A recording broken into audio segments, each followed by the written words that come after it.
sallallahu rabbuna ala nuril mubin Ahmad al-Mustafa sayyidil mursalin sallallahu rabbuna على النور المبين أحمد المصطفى سيد المرسلين صلى الله ربنا على النور المبين أحمد المصطفى سيد المرسلين وعلى آله وصحبه أجمعين وعلى آله وصحبه أجمعين الحمد لله رب العالمين والصلاة والسلام على أشرف الأنبياء والمرسلين وعلى آله وصحبه أجمعين اللهم صل على سيدنا محمد وعلى آل سيدنا محمد أما بعد Alhamdulillah, kita perbanyakkan salawat kepada Nabi Muhammad SAW, terutamanya pada hari Jumaat. Mudah-mudahan dengan salawat yang kita berikan, yang kita bacakan itu, Nabi Muhammad SAW akan mensyafaatkan kita nanti pada hari kiamat, insya-Allah. Banyak kelebihan bersalawat ni ya, tuan-tuan puan-puan sekalian. Di antaranya adalah bila mana kita berselawat pada Nabi Muhammad SAW dengan sekali selawat, Allah akan berselawat pada kita 10 kali. Okey. Allah selawat pada kita 10 kali itu macam mana? Allah akan memberi rahmat kepada kita. Yang ni Allah mengampunkan dosa kita 10 dosa dan mengangkat darjat kita 10 darjat, insya-Allah. Baik, insya-Allah pada hari ini kita akan sambung tafsir Al-Quran surah Al-Baqarah ayat 49 sehingga 57. A'udzu billahi minasyaitonir rajim. Wa idz najjaynakum min ali fir'auna yasumunakum su'al 'adzabi yuzabbihuna abna'akum ويستحيون نساءكم وفي ذلكم بلاء من ربكم عظيم.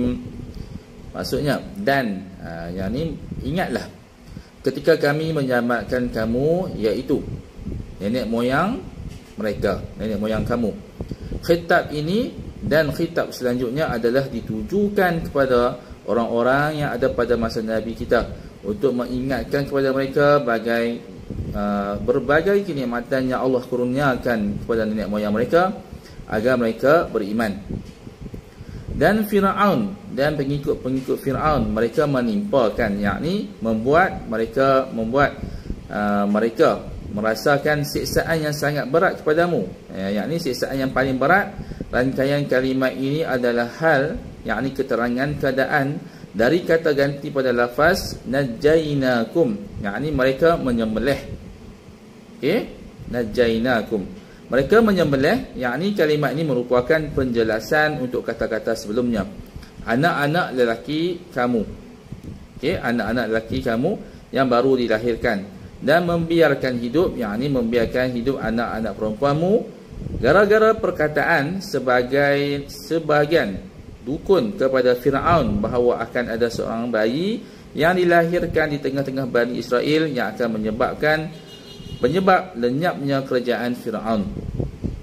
Dan pada yang demikian itu, siksa atau keselamatan, yakni merupakan cubaan yang besar, ujian dan nikmat dari Tuhanmu. Okey, pada zaman Fir'aun, ada seorang dukun ni, dia meramal akan ada seorang budak. Budak ni akan menjadi seorang rasul dan akan menyebabkan kerajaan Fir'aun tergugat dan menyebabkan kerajaan Fir'aun lenyap. Jadi dengan ramalan dukun tu, Fir'aun memerintahkan pada tentera-tenteranya untuk menyembelih semua anak-anak lelaki dan membiarkan hidup anak perempuan. Tetapi kuasa Allah mengatasi segalanya.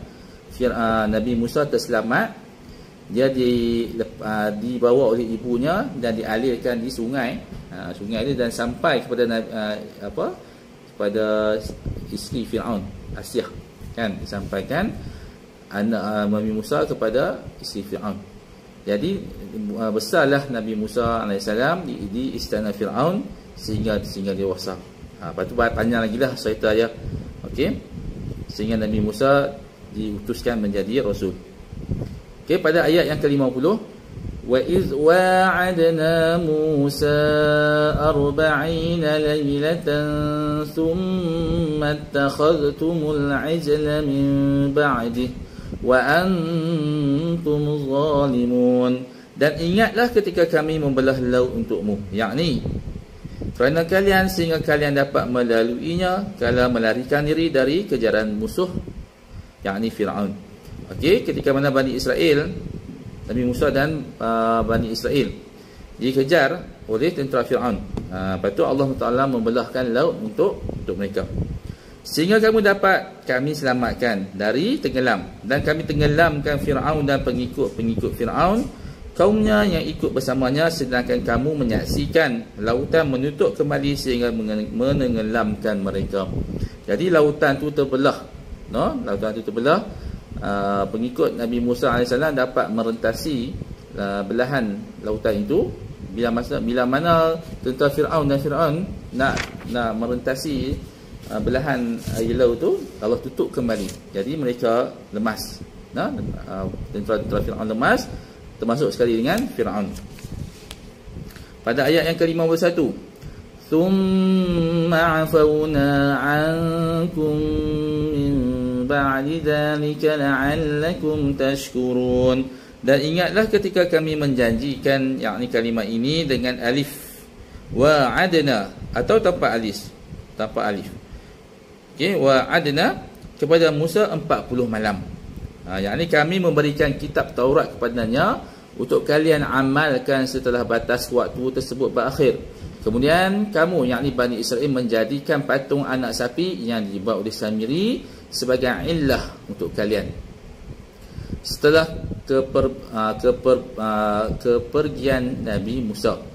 Okay, selama 40 hari itu Nabi Musa AS menerima perintah oleh Allah Subhanahu Wa Taala untuk menerima kitab wahyu di Bukit Tur Sina. Bila mana Nabi Musa AS habis, selama 40 hari itu beliau kembali kepada kaumnya dan tengok kaum dia dah membuat patung anak lembu yang direka oleh Samiri. Okey, setelah kepergiannya, iaitu setelah Nabi Musa pergi untuk memenuhi janji Allah. Dan kamu menjadikan orang yang zalim dengan menjadikan patung sapi itu sebagai tujuan ibadah yang bukan pada tempatnya. Pada ayat 52, wa idh atayna Musal kitaba wal furqana la'allakum tahtadun. Okey, kemudian kami memaafkan kamu, kami hapus dosa kalian setelah itu, menjadi patung anak sapi sebagai sempahan agar kamu bersyukur atas nikmat yang kami berikan kepada kalian. Pada ayat 53, wa idh qala Musa liqaumihi ya qaumi innakum zalamtum أنفسكم باتخاذكم العجل فتوبوا إلى بارئكم فاقتلوا أنفسكم ذلكم خير لكم عند بارئكم فتاب عليكم إنه هو التواب الرحيم. Okay? Dan ingatlah ketika kami memberikan kepada Musa kitab Taurat dan Furqan. Ini dinamakan kata penghubung untuk menjelaskan kata sebelumnya, iaitu membedakan antara kebenaran dan kebatilan, halal dan haram, agar kamu memperoleh petunjuk dari kesesatan.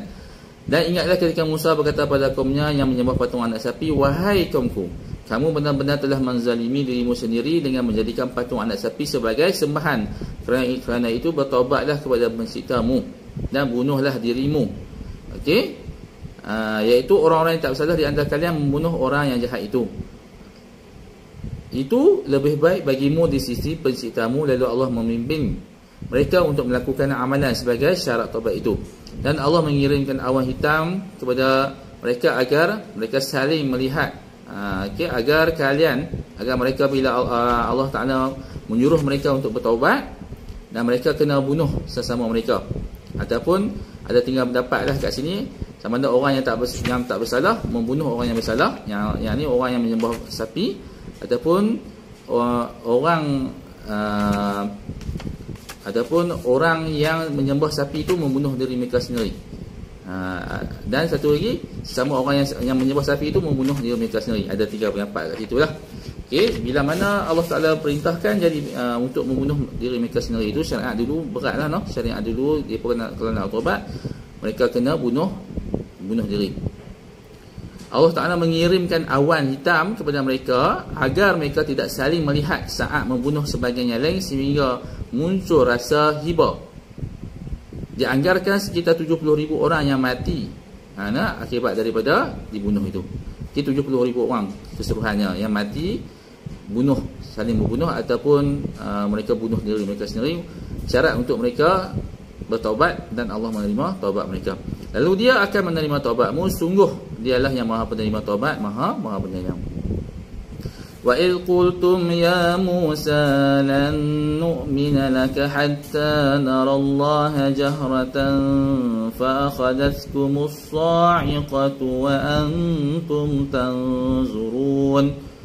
Dan ingatlah ketika Musa berkata setelah kalian pergi bersama Musa untuk meminta ampun kepada Allah kerana menyembah patung anak sapi, dan kalian mendengar kalamnya, wahai Musa, kami tidak akan beriman kepadamu sebelum kami melihat Allah dengan jelas, dengan mata yang kasar, maka halilintar menyambarmu, yakni suara keras hingga mereka mati, sedangkan kamu menyaksikan petaka yang menimpa kalian. Setelah daripada peristiwa mereka bertaubat, saling berbunuh, lepas mereka sembah sapi itu, Allah Ta'ala perintahkan bawa sebilangan penduduk Bani Israel untuk menghadap Allah, naik satu pegunungan ni untuk menghadap Allah. Tetapi mereka tu kata, kami nak beriman boleh, cuma kami nak tengok wajah Allah dengan mata kasar. Lalu kilat panah mereka, mati mereka serta merta mati ketika itu juga. ثم بعثناكم من بعد موتكم لعلكم تشكرون. Kemudian kami membangkitkan kamu, yakni menghidupkan kalian balik setelah kamu mati, agar kamu bersyukur atas nikmat yang kami berikan kepada mereka. Yang ini setelah mereka dipanah kilat, sebab mereka nak tengok Allah dengan mata kasar, Allah hidupkan mereka balik. Allah hidupkan mereka balik. وَظَلَّلْنَا عَلَيْكُمُ الْغَمَامَ وَأَنزَلْنَا عَلَيْكُمُ الْمَنَّ وَالسَّلْوَىٰ كُلُوا مِنْ طَيِّبَاتِ مَا رَزَقْنَاكُمْ وَمَا ظَلَمُونَا وَلَكِنْ كَانُوا أَنفُسَهُمْ يَظْلِمُونَ.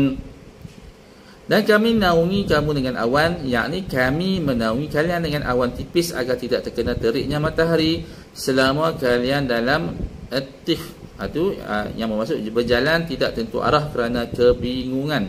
Dan kami menurunkan kepadamu manna dan salwa, yakni roti dan burung puyuh yang gemuk. Kami firmankan, makanlah makanan yang baik-baik dari rezeki yang telah kami berikan kepadamu, dan jangan menyimpan makanan tersebut. Mereka kemudian mengingkari nikmat tersebut.